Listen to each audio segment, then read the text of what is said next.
Good morning students आज हम 3D के टॉपिक को नेक्स्ट लेके चलते हैं। मैंने प्रीवियस वीडियो के अंदर 3D के अंदर आपको कुछ बातें बताई थी जो 3D का बिल्कुल बेसिक थी, ठीक है। फिर मैंने आपको ये बताया था कि 3D के अंदर हमारे पास 3 चैप्टर्स हैं। चैप्टर तो 2 ही हैं, एक स्ट्रेट लाइन का और एक प्लेन का, थर्ड तो उन दोनों का मिक्सअप होके आता है। तो आज हम वही पहला टॉपिक शुरू करने वाले हैं और वो टॉपिक क्या है हमारा, स्ट्रेट लाइन्स, ठीक है। हम स्ट्रेट लाइन के बारे में बातें बताएंगे आपको क्या क्या होती है। तो आज स्ट्रेट लाइन का बेसिक कराते हैं कि क्या होता है। आप कहोगे कल भी बेसिक कराया था, है ना। कल जो बेसिक कराया था वो कंप्लीट 3D का बेसिक होता है, वो तो आपको नॉलेज में होना ही होना चाहिए, मतलब उसके बिना तो कुछ भी होता ही नहीं है एग्जिस्ट, वो तो आपको पता ही होना चाहिए। अब जो चल रहा है वो स्ट्रेट लाइन का बेसिक आ रहा है, ठीक है। और वो स्ट्रेट लाइन का क्या, तो बेसिक आगे आपको काम आने वाली बातें हैं सारी की सारी। तो स्टूडेंट्स सबसे पहले स्ट्रेट लाइन क्या होती है, तो इतना तो आप सबको पता है, 12th क्लास में बैठे हैं। स्ट्रेट लाइन होती है शॉर्टेस्ट डिस्टेंस बिटवीन 2 पॉइंट्स, ठीक है। 2 पॉइंटों के बीच की सबसे कम दूरी स्ट्रेट लाइन कहलाती है। और स्ट्रेट लाइन एक ऐसे फिगर में लाई करती है, कौन से प्लेन में, 2 डायमेंशनल प्लेन में लाई करती है स्ट्रेट लाइन। लेकिन यहाँ 3D में आपको लाइन के बारे में पढ़ा रहे हैं, क्योंकि 2D में तो आपने लाइन के बारे में 11th क्लास में पढ़ा है ना। 11th क्लास में 10th चैप्टर था स्ट्रेट लाइंस का, और वो था 2 डायमेंशनल फिगर के अंदर, ठीक है ना। स्ट्रेट लाइन होता भी 2 डायमेंशनल में ही है, लेकिन फिर 3 डायमेंशनल में इसको डिफाइन किया गया है, 3D में डिफाइन किया गया है, कैसे क्यों, तो वो सारी बातें आपको बताने वाले हैं इसमें कि किस तरह से एग्जिस्ट करता है स्ट्रेट लाइन की वैल्यूज, ठीक है। तो देखना क्या होता है। तो ये तो बताइए सबको कि shortest distance between 2 point is straight line, ठीक है। अब इसके बारे में बताते हैं, एक स्ट्रेट लाइन के लिए क्या क्या चीजें मेन होती हैं स्टूडेंट्स, वो सुन लो। हमने जो 11th क्लास तक पढ़ा था वो ये था कि स्ट्रेट लाइन के लिए या तो सिंगल पॉइंट पता होना चाहिए, पासिंग पॉइंट, और एक स्लोप पता होना चाहिए, ठीक है। दूसरा, या तो हमें 2 पासिंग पॉइंट पता होने चाहिए, या हमें एक्स वाई के इंटरसेक्ट पता होने चाहिए, या हमें थीटा पता होना चाहिए, एंगल क्या होता है, इस तरह की बातें कुछ पता होनी चाहिए जो हमने 11th क्लास में पढ़ी थी। यहाँ पढ़ा रहे हैं 12th में, तो आपको क्या क्या बातें मिलती हैं, क्या क्या चीज़ें होती हैं वो देखो ध्यान से। तो फर्स्ट टॉपिक करा रहा हूँ, स्ट्रेट लाइन का बेसिक है फर्स्ट। 1.4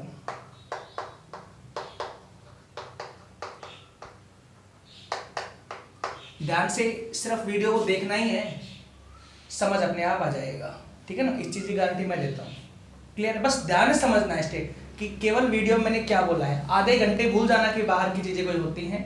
बस ये ध्यान दो कि जो मैं बोल रहा हूँ वो क्या बोल रहा हूँ, उसको समझो, बोर्ड पे लिखा है क्या लिखा है मैंने, बस वो चीज़ देखो, समझ लेना। स्ट्रेट लाइन अपने आप समझ में आ जाएगा आपको सब कुछ।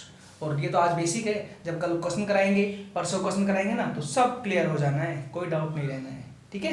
देखो तो 1.4 क्या होती है। 1.4 नेम से ही क्लियर है, 1 पॉइंट मतलब एक पॉइंट मिलेगा, एक पॉइंट का मतलब होता है पासिंग पॉइंट मिलेगा, ठीक है ना।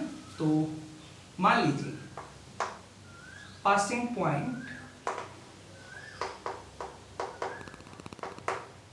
पॉइंट मैंने मान लिए ए से, छोटा ए, स्मॉल, ठीक है। क्या, x1 y1 और z1, ये मैंने पासिंग पॉइंट मान लिया, स्मॉल ए मान लिया मैंने। उसमें x y z तीनों की वैल्यू जाएंगी। जैसे मैंने कहा था डायरेक्शन रेशियो मानने हो तो ABC मानेंगे। अब ध्यान रखना, जब भी कहीं पासिंग पॉइंट मानने होंगे आपको तो x1 y1 z1, x2 y2 z2 इस तरह से मानेंगे, ठीक है ना। तो मैंने ये मान लिया पासिंग पॉइंट है। और अगर मैं इसको लिखना चाहूँ वेक्टर फॉर्म में, मैंने कहा यहाँ बराबर वेक्टर का यूज होगा, तो वेक्टर फॉर्म में क्या आएगा, vector A equal to x1i plus y1j और प्लस z1k हो गया। क्लियर हो स्टेप, ठीक है। नेक्स्ट स्टेप के अंदर ये तो पासिंग पॉइंट हो गए, दोनों एक ही बातें हैं, ठीक है। दूसरा, अगर जब 1 पॉइंट फॉर्म की बात आएगी तो एक पासिंग पॉइंट मिलेगा उस स्ट्रेट लाइन का, और दूसरा आपको डायरेक्शन रेशियो मिलेगा। स्लोप और डायरेक्शन रेशियो, वहां पे स्लोप मिलता था, यहाँ पे आपको डायरेक्शन रेशियो मिलेगा बस, ठीक है ना। तो लेट डायरेक्शन रेशियो मान लीजिए ABC, और यही मानते हैं रेशियो। देखिए क्वेश्चन में मिलेंगे आपको, पासिंग पॉइंट भी मिलेगा, रेशियो मिलेगा, लेकिन मैं तो आपको जनरल फॉर्म करा रहा हूँ ना, स्टेटमेंट करा रहा हूँ, बेसिक समझा रहा हूँ, तो उसमें तो मैं आपको ये समझाऊंगा ना कैसे लेकर के, ठीक है। तो मान लीजिए डायरेक्शन रेशियो ABC, और अगर मैं इसको लिखना चाहूँ किस फॉर्म में, वेक्टर फॉर्म में, तो डायरेक्शन रेशियो को हम रिप्रेजेंट करते हैं वेक्टर M से। जैसे 11th क्लास में स्लोप को हमने M से रिप्रेजेंट किया था, है ना। तो क्या आएगा यहाँ पे, AI प्लस BJ प्लस सी की। तो वेक्टर m बराबर ये वैल्यू हो गई, तो वेक्टर a बराबर ये हो गई। ये कहलाती है वेक्टर फॉर्म। इनको अगर आप बोलोगे तो वेक्टर फॉर्म में बोलोगे, और ये कहलाएगी कार्टेशियन फॉर्म या स्केलर फॉर्म कह दो, एक ही बात है। मतलब जिसमें आई जे के नहीं होंगे ना, उसको आप 3D में कार्टेशियन फॉर्म बोलेंगे। क्लियर है? बनाई इक्वेशन। तो पहले बनाते हैं वेक्टर फॉर्म में इक्वेशन, ठीक है ना। देखो, equation of straight line, equation of straight line in vector form. तो देखिए वेक्टर फॉर्म में क्या होती है, vector r equals to vector a plus lambda vector m, ये होती है। क्या क्या वैल्यू सारी बताऊंगा आपको। a तो पासिंग पॉइंट हो गया, m डायरेक्शन रेशियो हो गया, और लैम्बडा कोई रेशियो हो गया, उनके साथ में कुछ कॉमन लेके निकाला गया है साथ में, तो वो लैम्बडा साथ रहेगा। लैम्बडा कोई रोल नहीं, लैम्बडा लिखो, म्यू लिखो, कुछ भी लिखो, लेकिन एक कांस्टेंट वैल्यू डायरेक्शन रेशियो के साथ जरूर आती है, ठीक है। r क्या हुआ, r का मतलब होता है फिक्स है, xi plus yj plus z की। मतलब क्वेश्चन में x y z नहीं आते हैं हमारे, x y z के बिना मैं इक्वेशन कैसे बनाऊंगा, होता है ना। तो x y z क्या होते हैं, हमारी लोकस पॉइंट होते हैं उस इक्वेशन के। आपको ये तो पता ही होगा ना स्टूडेंट्स कि x y z हम क्या यूज करते हैं। जैसे हम जनरली किसी इक्वेशन में x y यूज करते हैं, आप कहते हैं x y वेरिएबल होते हैं। अरे वेरिएबल तो मैं कोई भी काउंट कर लेता हूँ, लेकिन एक्चुअली में उनकी वैल्यू क्या होती है, मतलब क्या कहते हैं उनको, तो उनको लोकस पॉइंट कहते हैं, locus point of this equation. Clear है? तो एक्स वाई जेड इस इक्वेशन के लोकस पॉइंट है, वो फिर बताएंगे आपको लोकस पॉइंट के बारे में सारी डिटेल में बातें। तो वेक्टर आर का मतलब हो गया एक्स आई प्लस वाई जे प्लस जेड के। आपको पता होना चाहिए वैल्यू होती है फिक्स इसकी, ठीक है। ए की वैल्यू गिवन मिलेगी एम की। आपने कुछ नहीं करना क्वेश्चन में, ये फॉर्म लिखी, इसमें वेक्टर ए की जगह लिखेंगे वैल्यू और वेक्टर एम की जगह लिखेंगे वैल्यू, बस आंसर हो गया। आर तो योग कहीं और रहेगा। क्लियर है? बाकी मैं क्वेश्चन कराऊंगा तब क्लियर कराऊंगा सारी बातें, ठीक है स्टूडेंट्स। तो ये आपकी पहली फॉर्म है, कौन सी फॉर्म, वेक्टर फॉर्म। मैं इसी के लिखता हूं Cartesian form.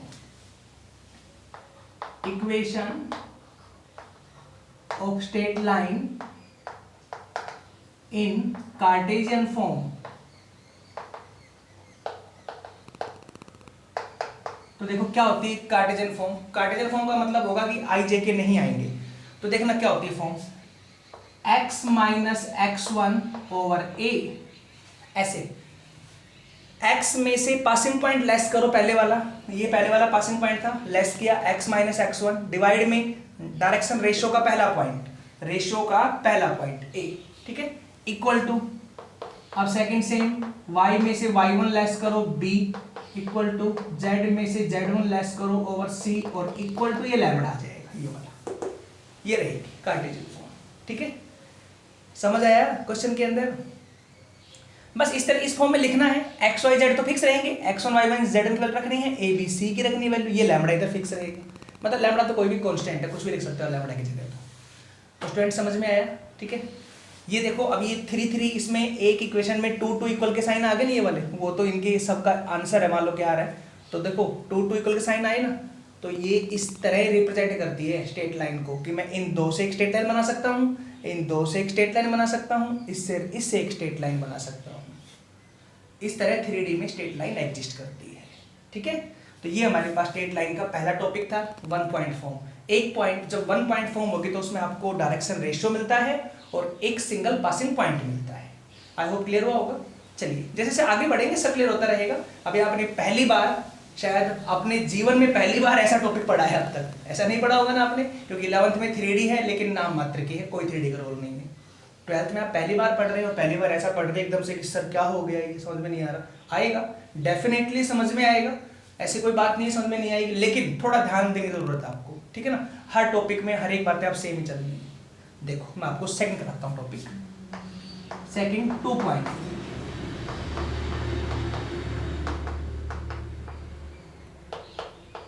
Two point form में क्या होता है, 2 पॉइंट का मान नाम से क्लियर है, 2 पासिंग पॉइंट दिए जाएंगे, ठीक है। पीपी शॉर्ट लिखा, पासिंग पॉइंट। पहला मान लीजिए x1 y1 z1, और सेकंड ले लीजिए x2 y2 और z2। इस तरह हमारे पास 2 पासिंग पॉइंट हो गए, x1 y1 z1, x2 y2 z2, ठीक है। और मैं अगर इनको वेक्टर फॉर्म में लिखना चाहूँ तो ऐसे, लेट वेक्टर a, और लिख दो यहाँ पे इसको लगा दो वेक्टर ए में, x1i plus y1j plus z1k हो गया। और दूसरा वेक्टर बी सपोज कर लीजिए आप, x2i प्लस y2j और प्लस z2k। ये हमारे पास वैल्यूज हो गई। पासिंग पॉइंट इस बार हमें डायरेक्शन रेशियो गिवन नहीं है, ठीक है, हमें केवल 2 पासिंग पॉइंट गिवन है, मिल गए। अब करें सॉल्यूशन, बनाए इक्वेशन। तो देखना अब इक्वेशन क्या बनेगी, equation of straight line, equation of straight line in vector form. फिर से वही दोनों फॉर्म में आएंगी, या तो वेक्टर फॉर्म में पूछेगा क्वेश्चन में, या पूछेगा कार्टेशियन फॉर्म में। और मैं ये बताऊंगा क्वेश्चन में कैसे कैसे फॉर्म निकलती है। कई बार ऐसा होता है क्वेश्चन में लिखते नहीं है कि वेक्टर बनाओ या कार्टेशियन बनाओ, फिर कौन से बनानी है तो मैं वो बताऊंगा आपको। और अगर लिख के दे दे कि वेक्टर बनाओ या कार्टेशियन, तो जो लिख के दिया तो बनेगी फॉर्म। क्लियर है? देखिए तो वेक्टर फॉर्म में क्या होगी इक्वेशन, तो देखो ये होती है vector r equals to vector a plus lambda.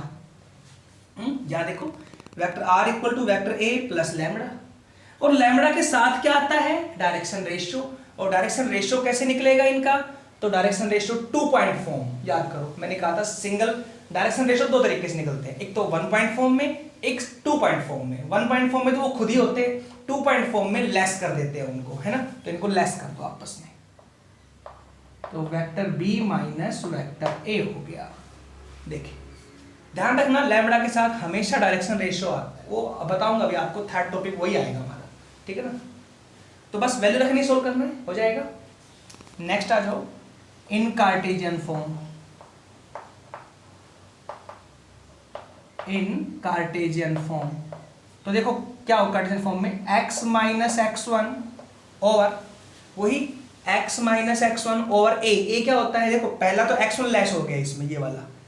अब नीचे a क्या होता है, a होता है डायरेक्शन रेशियो का पहला पॉइंट। रेशियो कैसे निकलेगा, हाँ तो सेकंड में से पहला लेस कर दो, x2 माइनस x1 सेम। अब y minus y1 over y2 minus y1 equals to z minus z1 over z2 minus z1 equal to lambda. ठीक है स्टूडेंट्स, आई होप क्लियर हुआ होगा। ये 2 तरह की फॉर्म बनती है, अभी याद रखनी है आपने, ठीक है। 2 तरह की फॉर्म में vector vector Cartesian Cartesian 4 form हो गई, 2 वेक्टर की 2 कार्टेशियन की। लेकिन ऐसी कोई प्रॉब्लम नहीं है, जब रूटीन में क्वेश्चन करेंगे तो सब समझ में आ जाएगा कैसे होता है, ठीक है।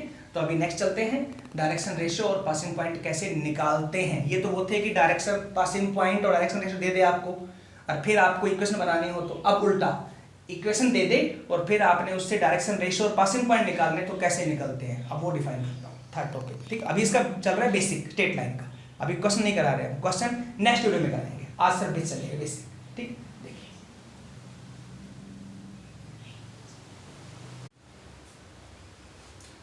देखिए 2 बातें हो गई। नंबर 3 देखें, नंबर 3 है कि पासिंग पॉइंट और डायरेक्शन रेशियो उल्टा कैसे निकालना है। देखना मैं कोई इक्वेशन लिखता हूं उससे बताता हूं आपको। जैसे मैं कोई इक्वेशन लिखी, vector r equal to 2i minus j plus k plus lambda 2i plus 4j plus 6k। ये कोई एक स्ट्रेट लाइन की इक्वेशन है, ठीक है। अब इस स्ट्रेट लाइन, देखो आपको पता होना चाहिए वेक्टर r इक्वल टू आ रहा है और ये वैल्यू आ रही है, तो ये एक स्ट्रेट लाइन को रिप्रेजेंट करती है, ठीक है। अब इसमें से पासिंग पॉइंट निकालने हैं, उल्टा स्टेप करना है। तो देखो पासिंग पॉइंट क्या होंगे इसके, जिसमें लैम्बडा नहीं होता वो पासिंग पॉइंट होते हैं। लैम्बडा इन सब टर्म्स में है, इधर नहीं है, हाँ तो ये लैम्बडा का मतलब लैम्बडा वाली वैल्यू कांस्टेंट, म्यू हो, एस हो, टी हो, यहाँ पे कुछ यूज हो जाएगी वैल्यू, तो क्या आएगा पासिंग पॉइंट में, ये रहेंगे 2i, या वैसे लिखो वैसे लिख दो 2 माइनस 1 1, ये पासिंग पॉइंट रहेंगे। उल्टा स्टेप हो गया, इसके ये पासिंग पॉइंट है। और डायरेक्शन रेशियो पूछे आपसे, तो डायरेक्शन रेशियो क्या होंगे, तो ये डायरेक्शन रेशियो रहेंगे 2 4 6 2 4 6। लैम्बडा के साथ जो वैल्यू रहेगी वो डायरेक्शन रेशियो कहलाते हैं। जैसे मैंने आपको जो कल बताई थी प्रीवियस वीडियो फर्स्ट वाली, मैंने आपसे उसमें कहा था कि स्ट्रेट लाइन के हम रेशियो मानते हैं तो ABC मानते हैं, हमने सपोज किया था। लेकिन फिर मैंने ये कहा था कि स्ट्रेट लाइन से डायरेक्शन रेशियो कैसे निकालने हैं वो हम बताने वाले हैं आपको। तो देखो आज की वीडियो मैंने आपको वही बताया है कि स्ट्रेट लाइन ऐसे मिलेगी, उससे ये डायरेक्शन रेशियो आप निकाल के लिखोगे, ओके। बट क्या ये सही है डायरेक्शन रेशियो? मैंने क्या बताया था, रेशियो की दो कंडीशन, नंबर एक कॉमन नहीं होना चाहिए और नंबर दो फ्रैक्शन में नहीं होना चाहिए। कॉमन है कितना, 2, 2 हटा दो, 1 2 3, ये आंसर हो गया। ठीक है, इसी टॉपिक में और देखो एग्जांपल, जैसे x plus 1/2, y minus 2/4, z minus 1/1/2 equal to lambda. ये कोई हमारे पास इक्वेशन है, vector equation, sorry cartesian equation, straight line की दिख रही है आपको कि इक्वल टू का साइन आ रहा है, x y z आ रहे हैं, डिवाइड वैल्यू आ रही है। तो फिर इससे मैं कैसे पासिंग पॉइंट और डायरेक्शन रेशियो निकालूंगा, देखिए। तो स्टूडेंट्स इसमें अब सुन लो एक रूल क्या होता है। दोनों स्ट्रेट लाइन तो हैं, बिल्कुल सही है, लेकिन रूल ये है कि इधर वेक्टर r के साथ मल्टीप्लाई में कुछ नहीं होना चाहिए, ठीक है ना, वेक्टर r के साथ मल्टीप्लाई में कुछ भी नहीं होना चाहिए। तो ये पासिंग पॉइंट, ये डायरेक्शन रेशियो। लेकिन अगर एक्स वाई इसके साथ कुछ मल्टीप्लाई में आ गया तो पहले उसे ठीक करते हैं, वो हटेगा यहां से पहले आगे से, फिर वेक्टर r बराबर जो वैल्यू बनेगी वो शो करेगी। बताऊंगा एक एग्जांपल, जैसे ऐसे ही यहां पे है कि एक्स वाई जेड के साथ आगे मल्टीप्लाई में प्लस का 1 होना चाहिए, मतलब कुछ भी नहीं होना चाहिए, एक्स वाई जेड के साथ आगे मल्टीप्लाई में प्लस का 1 होना चाहिए। अगर है तो फिर क्या है, तो फिर इसके साथ वाले तो पासिंग पॉइंट साइन चेंज करके और डिवाइड वाले डायरेक्शन रेशियो होंगे। देखो इसके पासिंग पॉइंट क्या होंगे अब, क्योंकि एक्स वाई जेड का कोफिशिएंट +1 है, देखो पासिंग पॉइंट क्या होंगे, आगे वाले साइन चेंज करके, +1 है तो -1, -2 है तो +2, -1 है तो 1, ये आंसर होगा पासिंग पॉइंट का। और डायरेक्शन रेशियो ये हो जाएगा नीचे वाले 2 4 1/2, बट ये सही नहीं है। अरे सही है ना, सही नहीं है ना ये, क्यों, क्योंकि फ्रैक्शन में आ गई वैल्यू, तो क्या करूं इसका मैं हटा दो, 4 8 1, ये आंसर हो गया। आई होप क्लियर हुआ होगा। और देख ले एग्जांपल है इसमें, 2x minus 1/3, 1 minus y/2, 2z plus 1/5 equal to lambda. देखो ये हमारे पास कोई स्ट्रेट लाइन की इक्वेशन है, हो गया, निकालना है पासिंग पॉइंट और डायरेक्शन रेशियो, तो वही कंडीशन क्या, एक्स वाई जेड के साथ +1 मल्टीप्लाई में होना चाहिए। फिर देखें कुछ है नहीं, अभी तो नहीं है ना, तो ठीक करो इसको। तो मैंने फर्स्ट 2 कॉमन लिया, देन x माइनस 1/2 डिवाइड में कितना 3, यहाँ से माइनस कॉमन लेना पड़ेगा आपको, y माइनस 1/2, यहाँ से 2 कॉमन लेना पड़ेगा, z plus 1/2 over 5 equal to lambda, ये बनी। लेकिन अभी हटा नहीं है, हटेगा अब, ये 2 डिवाइड में लेके आओ, देन x माइनस 1/2 ओवर 3/2, यहाँ से माइनस डिवाइड में ले लो, y माइनस 1 ओवर -2, यहाँ से 2 डिवाइड में ले लो, z plus 1/2 over 5/2 equal to lambda. देखिए ये बनी वैल्यू, अब क्लियर है यहाँ तक, ये बन गई स्ट्रेट लाइन की इक्वेशन। अब इससे निकालो पासिंग पॉइंट, तो पासिंग पॉइंट मैंने क्या बताए, ये वाले और ये वाले होंगे साइन चेंज करके, बोलो पहला क्या आएगा 1/2, अगला 1, अगला -1/2, ये तो पासिंग पॉइंट हो गए। अब ये जैसे है ना वैसे ही रहेंगे, ये नहीं कि भाई 12 से लेकर निकालो, नहीं जी, पासिंग पॉइंट में कोई चेंज नहीं करना है, सेम जो आए वो कहो। और अब बात आई डायरेक्शन रेशियो की, हाँ तो रेशियो क्या होंगे यहाँ पे 3/2, -2 और 5/2, ये रेशियो हो जाएंगे, हो गए। बट फ्रैक्शन में आ गए रेशियो में से 2 कॉमन ले लो, नीचे वाला एलसीएम ले लो, मतलब तो 3 - 4 5, ये आंसर होगा। आई होप स्टूडेंट्स क्लियर हुआ होगा कि एक इक्वेशन, स्ट्रेट लाइन की इक्वेशन से हम पासिंग पॉइंट और डायरेक्शन रेशियो कैसे निकालते हैं। कोई डाउट? आई होप होना तो नहीं चाहिए, लेकिन अभी मैं बेसिक करा रहा हूँ, क्वेश्चन आएंगे ना तो क्वेश्चन हम बताऊँ कैसे निकलेंगे वैल्यूज, वो तो बात तो वही है, ये तो मैंने क्वेश्चन ही कराए, ये वाला क्वेश्चन है, ये भी क्वेश्चन है, ये भी क्वेश्चन ही है, ठीक है। चलो नेक्स्ट टॉपिक लेके चलते हैं, नंबर 4, इसका बेसिक, ठीक है। देखो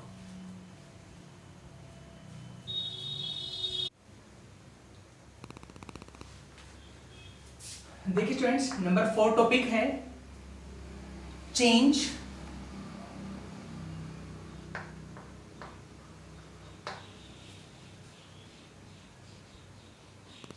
इक्वेशन ऑफ स्ट्रेट लाइन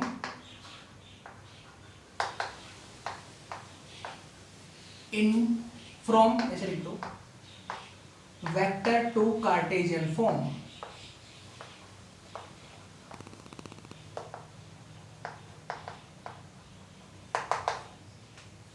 क्या कहता है क्वेश्चन में, चेंज करनी है स्ट्रेट लाइन की इक्वेशन को वेक्टर से कार्टेशियन फॉर्म में चेंज करनी है, ये आपका टॉपिक है, ठीक है। जैसे वेक्टर फॉर्म में vector r equals to 2i plus J minus K plus lambda i plus 2j और माइनस 4k हो जाए, ठीक है। ये कोई एक वेक्टर इक्वेशन है, आपने इसको चेंज करना है कार्टेशियन फॉर्म में, वेक्टर फॉर्म से कार्टेशियन फॉर्म। कैसे बनेगी वो देखो ध्यान से। तो जब वेक्टर से कार्टेशियन बनानी है ना, तो वेक्टर r की जगह वैल्यू रख दो यहाँ पे। दिस इंप्लाइज वैल्यू क्या है वेक्टर r की, xi plus yj plus zk equal to, यहाँ क्या बनेगी वैल्यू, सेम लिखो, देखो 2i plus j minus k plus lambda i plus, sorry 2j है, i plus 2j minus 4k।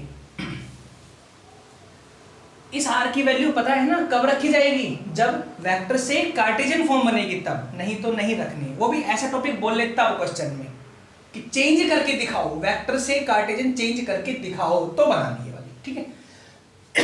तो तब क्या आएगा, इसकी जगह वैल्यू रखी, ये वैल्यू सेम, ये सेम। अब कंपेयर करेंगे i j k के कोफिशिएंट, ठीक है।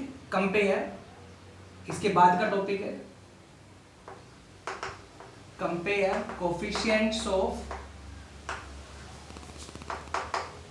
i j and k on both sides, दोनों तरफ कंपेयर करना है i j k का कोफिशिएंट। तो क्या आएगा यहाँ पे, पहले तो मैं कंपेयर करता हूं i का कोफिशिएंट है ना, क्या आएगा x इक्वल टू, यहां से 2, यहां से प्लस लैम्बडा। अगला मैं कंपेयर करता हूं j का कोफिशिएंट, तो j कितना है, यहां से y इक्वल्स टू यहाँ पे 1 और यहाँ पे प्लस के 2 लैम्बडा, साथ में 2 भी है, लैम्बडा भी है। लास्ट आ जाओ k का कोफिशिएंट कंपेयर करता हूं मैं, तो क्या आएगा यहाँ पे z इक्वल्स टू -1 और माइनस के 4 लैम्बडा, ये आएगा x y z, ये वैल्यू जाएंगे, ठीक है तीनों। अब करना क्या है, इसके बाद बनानी है कार्टेशियन फॉर्म। देखो कैसे बनेगी, यहां से लैम्बडा की निकालो वैल्यू, यहां से लैम्बडा की निकालो, यहां से लैम्बडा की निकालो वैल्यू, क्या आती है। तो देखो यहां से लैम्बडा की वैल्यू ये आएगी x plus 2 equal to lambda, यहां से आएगी y minus 1, sorry x minus 2 आएगा, 2 इधर आएगा तो, ठीक है। y minus 1 equal to 2 lambda, यहाँ से z plus 1 equal to minus 4 lambda. क्या वैल्यू आई लैम्बडा, अभी नहीं आई ना इन दो केस में, यहाँ तो आई रही है, तो x minus 2 equal to lambda. Second यहाँ पे y minus 1/2 equal to lambda. Third यहाँ पे z plus 1 over minus 4 equal to lambda. देखे ध्यान से, बनी लैम्बडा वैल्यू सब में, और अब तीनों को इक्वल कर दो क्योंकि तीनों में लैम्बडा ही तो है। हाँ, तो x minus 2 y minus 1/2 z plus 1/-4 equal to lambda, बन गई। आपको यहाँ कुछ नहीं आया डिवाइड में, तो नहीं आया तो 1 कर दो, 1 तो होता ही है। देखो ये बन गई फॉर्म, ये वेक्टर फॉर्म थी, ये कार्टेशियन फॉर्म, इस तरह से, ठीक है।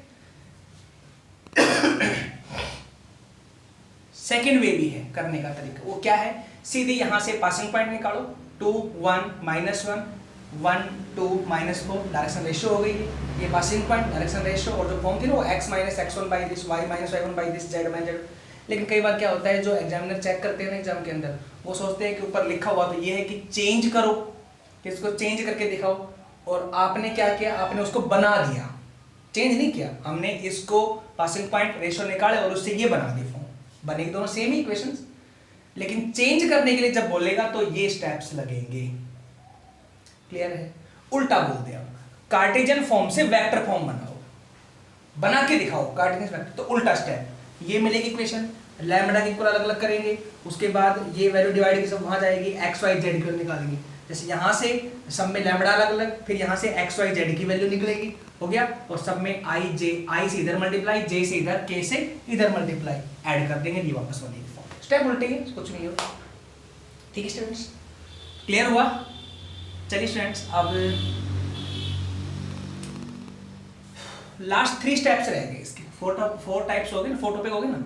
नेक्स्ट टॉपिक देखिए इसका।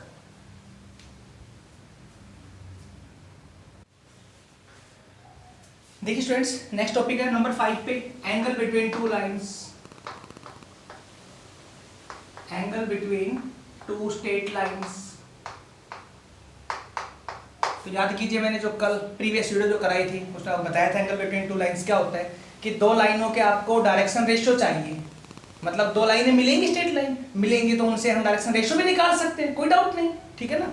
2 लाइनें मिलेंगी, दोनों से आप डायरेक्शन रेशियो निकाल सकते हो। Direction ratio first A1 B1 C1 मैंने मान लिए, direction ratio of second A2 B2 और C2 मान लिया, और एंगल कोस थीटा ये बताया था मैंने कल आपको, इसे थोड़ा शॉर्ट में करा रहा हूँ। क्या आएगा, तो A1 A2 plus B1 B2 plus C1 C2 over root में A1 का स्क्वायर प्लस B1 का स्क्वायर प्लस C1 का स्क्वायर इनटू रूट में A2 का स्क्वायर प्लस B2 का स्क्वायर प्लस C2 का स्क्वायर, हो गया। और सेकंड वे, एंगल वेक्टर फॉर्म में भी निकल सकता है। मतलब वेक्टर फॉर्म में आप रेशियो लिखोगे तो उनसे भी आप कर सकते हैं, लेकिन ज़्यादा एंगल के लिए इतना ध्यान मत दो, क्योंकि सिंपल वे होते हैं एंगल निकालने के लिए। आप ये तरीका यूज करें, हर क्वेश्चन में कोई प्रॉब्लम नहीं आनी है। डायरेक्शन रेशियो मुझे पता होना चाहिए, क्योंकि आंसर थोड़ी ना आईजेके के फॉर्म में आता है जो हम आईजेके लगाए क्वेश्चन में। आप वैसे भी कर सकते हैं, बुक में दोनों तरह के फार्मूले गिवन है, एक ये वाला भी और एक आईजेके की फॉर्म के अंदर भी। वो लगा के आंसर तो वही कॉन्स्टेंट आना है जो आएगा, ठीक है। लेकिन आप यही लगाएं, ज़्यादा चक्करों मत पड़ो चीज़ों के, ठीक है, क्योंकि ज़्यादा चीज़ें याद करेंगे तो दिमाग उतना ही खराब हो जाना है, ठीक है ना। चलिए नंबर 6 आइए, इस पे मैं क्वेश्चन कराऊंगा तब बताएंगे आपको, ठीक है, फार्मूला। वैसे ही हमने कल भी बताया था आपको टॉपिक, और आज फिर बता दिया मैंने आपको। नंबर 6 आ जाओ, इफ 2 लाइन्स आर पैरेलल, ये आ जाओ टॉपिक, अब ये चलेंगे आपको। इफ, ये मेन बातें हैं, इफ 2 लाइन्स आर पैरेलल, अगर 2 लाइनें पैरेलल हो तो क्या होगा, तो दोनों के डायरेक्शन रेशियो सेम होंगे। ये याद रखना है, direction ratio first equal to direction ratio of second, ये याद रखनी है बात। अब पीछे कुछ याद मत रखना, वो अपने आप हो जाएंगे सॉल्यूशन में। एक ये बात और एक अगली बात अब बता रहा हूं मैं last. If 2 lines are, if 2 lines are right angle, मतलब परपेंडिकुलर, पता होगा ना, perpendicular, right angle, normal, orthogonal सब सेम होता है।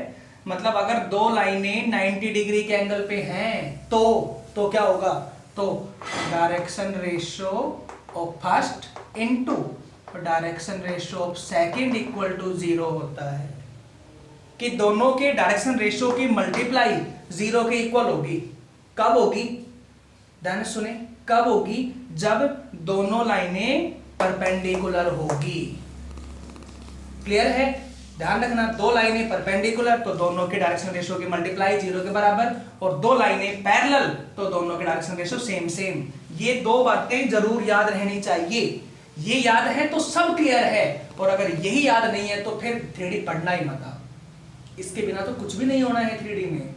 तो देख लें, ये 2 बातें आप कहोगे तो बड़ी इजी बातें, इजी हैं, आपको अभी याद भी होगी, लेकिन जब क्वेश्चन आएगा ना तब देखना आपके जैसे आपके लिए कितनी प्रॉब्लम क्रिएट होनी है। अरे ये क्या हो गया, मेरी समझ में नहीं आ रहा, ये वो, ठीक है ना। लेकिन बातें 2 ही हैं मेन है जो, ठीक है, इन्हीं पे आपको समझाएंगे। तो आज मैंने इसका सिर्फ 7 टाइप्स में बेसिक कराया है, ठीक है। कल से इस एक्सरसाइज के क्वेश्चन कराएंगे। सेकंड एक्सरसाइज है ये 13.2। फर्स्ट तो आपके वैसे ही है बेसिक्स, ठीक है।